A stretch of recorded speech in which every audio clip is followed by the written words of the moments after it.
Hello दोस्तों, YouTube channel में आपका स्वागत है। Goal and inspiration. एक बहुत बड़ा परिवर्तन मैंने देखा है, पता नहीं आपने नोटिस किया है या नहीं। जब यूक्रेन के राजदूत ये अपील कर रहे थे कि मोदी जी को पुतिन साहब से बात करनी चाहिए, तब वो बार बार कह रहे थे मोदी जी एक स्ट्रांग लीडर है। ये जो वर्ड है ना, ये बहुत मुझे खुशी दे रहा है। क्यों? क्योंकि अब तक क्या होता था, हम लोग फॉलो करते थे। सीधे सीधे कहें तो हमें लोग डिक्टेट करते थे। राम को रामा, कृष्ण को कृष्णा, योग को योगा, यानी ऑल प्रोनाउंसिएशन जितने भी हैं सब उनके हिसाब से हम करते थे। वो कभी हमारे हिसाब से नहीं करते थे, पश्चिम वाले। और अब वो मिस्टर मोदी की जगह मोदी जी बोल रहे हैं, तो ये एक बहुत बड़ा परिवर्तन है। ये मोदी जी की साख का सवाल नहीं है, ये भारत की साख, भारत की बढ़ती हैसियत का एक संकेत है। सबसे बड़ी बात कि हमारे देश के नाम का ट्रांसलेशन क्या है। सीधे सीधे ये कहें कि इंडिया, भारत का मतलब इंडिया होता है, इंडिया ट्रांसलेशन है। प्रॉपर नाउन का कहीं ट्रांसलेशन होता है क्या? ये हम लोग डिक्टेट हो गए हैं पश्चिम वालों के द्वारा।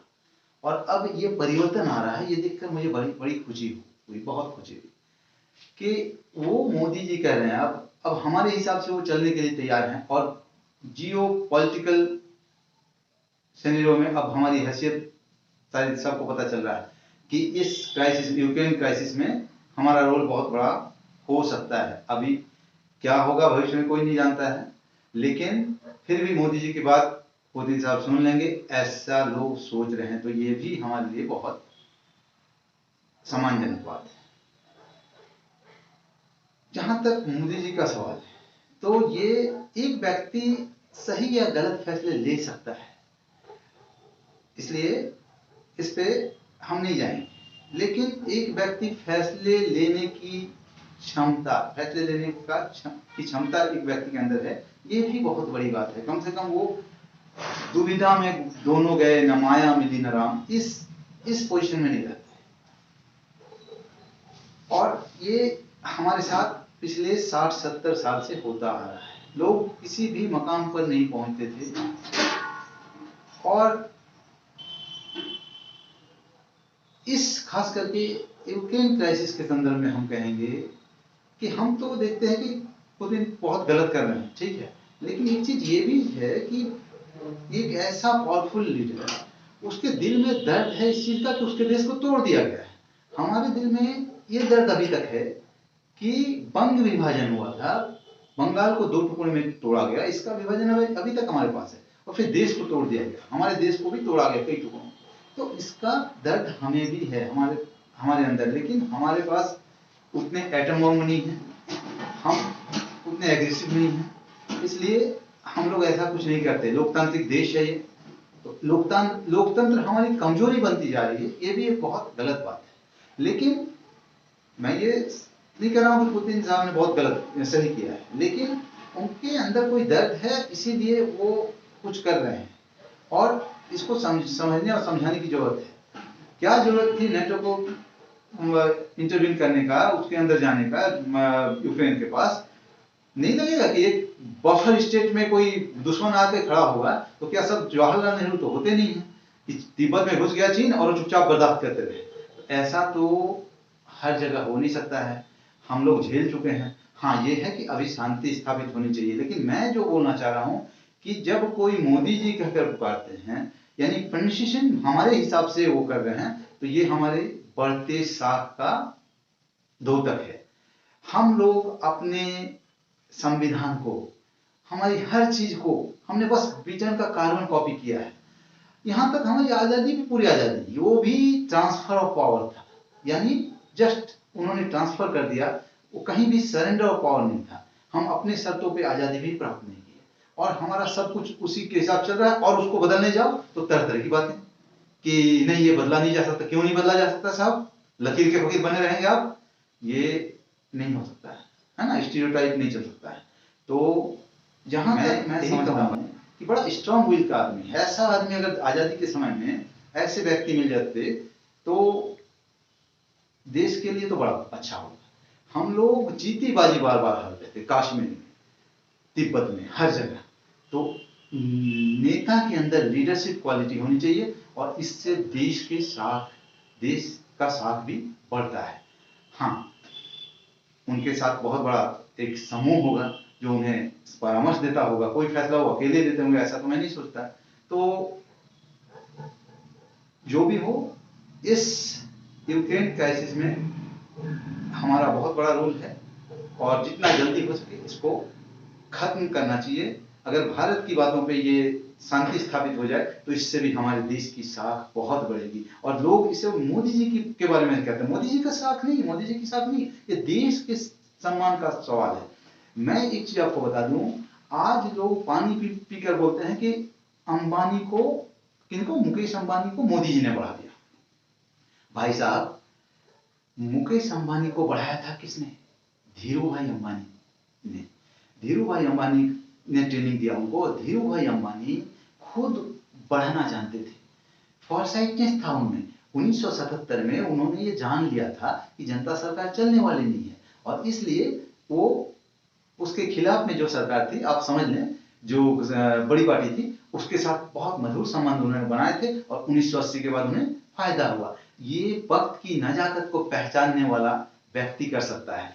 हाँ, अदानी ग्रुप के बारे में जरा बात करूंगा, वहां उनकी भी चर्चा होती है मोदी जी के कि इन्होंने बढ़ा दिया। देखिए, अदानी जी तो और बड़े बड़े चमत्कारिक आदमी है, क्योंकि धीरू भाई अंबानी का एक ट्रेनिंग था इनके साथ मुकेश अंबानी के साथ, पर गौतम अदानी के साथ ऐसी कोई बात नहीं। वो अपनी हैसियत से बड़े हैं। तो उनका भी देखिए, उनका फॉरसाइटनेस, जिस दिन एक मुख्यमंत्री के तौर पे मोदी जी को अमेरिका जाने से रोका जा रहा था, पूरे देश को उस समय समझना था ये देश के स्वाभिमान का मामला है। सो नहीं बड़ा चिल्ला रहे थे लोग कि कितना अच्छा हो गया, नहीं, ये जब हमारे देश का अपमान होता है उस समय देश के साथ खड़ा होना चाहिए। कई बार हम देखें ओवैसी साहब भी मोदी जी के साथ खड़े हो गए, नहीं हमारा प्रधानमंत्री, तो ये बड़े चतुर आदमी है, सही डिसीजन लेते हैं। कभी कभी ऐसा देखा मैंने, कई बार बयान होगा। तो जब एक मुख्यमंत्री को रोका जा रहा है तो ये देश के स्वाभिमान का मामला है। और उस समय गौतम अदानी ने क्या किया था कि मैं भी नहीं जाऊंगा अमेरिका, और जब वो खड़े हो गए उस दिन उनके साथ, तो आज पूरा देश अदानी के साथ खड़ा हो गया। तो ये वक्त की नजाकत को पहचानने वाला व्यक्ति फायदा ले लेगा। एक बात और सुन लीजिए, मैं बहुत पिटा हुआ पत्रकार भी रह चुका हूं, इसलिए आपको बता दूं, अगर आप ये सोचते हैं कि कल कोई और सरकार आ जाएगी तो गौतम अदानी कमजोर हो जाएंगे, तो बहुत बेवकूफ हैं आप। क्यों? क्योंकि ये सारे लोग हमेशा पावरफुल रहते हैं और मैं चूंकि अंदर तक जा चुका हूँ, बड़े बड़े समूह के साथ भी रहा हूँ, मतलब एक बहुत बड़े उद्योगपति का मैं प्रेस सलाहकार रह चुका हूँ। उस दौरान कुछ अच्छे खासे बिजनेस टाइकून से मेरी बात भी होती थी, अंदर की बात मैं जानता हूँ। सारी पार्टी के नेता उनके पास पहुंचते हैं और चंदा सबके पास जाता है। इसलिए ये मत समझिएगा कि ये केवल इस नेता के लिए बढ़ रहा है, नहीं, कोई चला जाए कोई फर्क नहीं पड़ता। ये लोग बड़े पावरफुल, बड़े चालाक होते हैं, बड़े बुद्धिमान होते हैं। और एक चीज, गलत क्या करते हैं ये बताइए कि पब्लिक सेक्टर में एक बेमिसाल यूनिट रांची में था, हैवी इंजीनियरिंग कॉर्पोरेशन, केवल नेतागिरी करके डुबा दिया सब लोगों ने, स्ट्राइक और बस काम चोरी। तो अगर पब्लिक सेक्टर यूनिट इस तरह बर्बाद हो तो उससे तो अच्छा है प्राइवेट सेक्टर में डेवलप करे देश, कुछ तो वो कंट्रीब्यूट कर रहे हैं देश को, रोजगार तो मिल रहा है ना लोगों को। तो इसलिए चाणक्य नीति कहता है जहां पे विद्वान ना हो, जहां पे पैसे वाले ना हो, वहां नहीं रहना चाहिए एक दिन भी। ये चाणक्य नीति की बात है। जब चाणक्य नीति ऐसा कह रहा है, नीति कह रही है, तो इसका मतलब है कि उसमें कुछ दम है। और जब हमारे देश के बड़े बड़े लोग बढ़ रहे हैं तो उसके साथ बहुत रोजगार भी क्रिएट हो रहा है ना, इसलिए प्राइवेट सेक्टर का आगे जाना बेवजह बवाल खड़े करने का कोई मतलब नहीं होता। देश की साख का मामला है, देश आगे बढ़े। और एक चीज, एक बात और आ गई है कि कुछ पब्लिक सेक्टर यूनिट क्यों बिक रही है, इस पे मैं नहीं जाऊंगा, लेकिन एक चीज मैं बता दूं, क्योंकि झारखंड में बैठा हूं और कोयले का कारोबार का के बारे में बहुत कुछ पता है हमें। तो अगर मान लीजिए कोई कंपनी तो बहुत बीसीसीएल बहुत घाटे में चली, लेकिन फायदे में भी चल रही है ना, तो आप झांसे में कि फायदे में है, पर वो फायदा अगर प्राइवेट सेक्टर होता तो कितना गुना ज्यादा होता। चले जाइए रामगढ़ से आगे हजारीबाग के पास वेस्ट बोकारो एक टाटा का कोयले है, छोटा सा कोल इंडिया में प्रोडक्शन बहुत ज्यादा होता बनस्पत की कोल इंडिया के किसी यूनिट के। क्यों भाई? इसकी वजह है कि जब डीओ कटता है, कागज बनता है 10 ट्रक का, तो बनारस में 40 ट्रक कोयला चला जाता है। ये कैसे होता है? ये सरकारी तंत्र में बहुत चोरी होती है। और इसलिए आप फायदा भी देख रहे हैं ना कि फायदे की कंपनी है, तो फायदा जितना होना चाहिए उतना दिखता नहीं सरकारी तंत्र में, यानी देश को नुकसान ही होता है। ये राजनीति की बातें हैं, इस पे नहीं पढ़ रहा हूं, लेकिन हर हाल में देश के साथ और सम्मान में बढ़ोतरी होनी चाहिए। और ये मोदी जी संबोधन यूक्रेन के राजदूत का बहुत बड़ा परिवर्तन है। अब हम कह सकते हैं आई विल नॉट बी डिक्टेड, हमें कोई डिक्टेट नहीं कर सकता है। अब हम अपनी शर्तों पे जिएंगे। धन्यवाद। जय हिंद।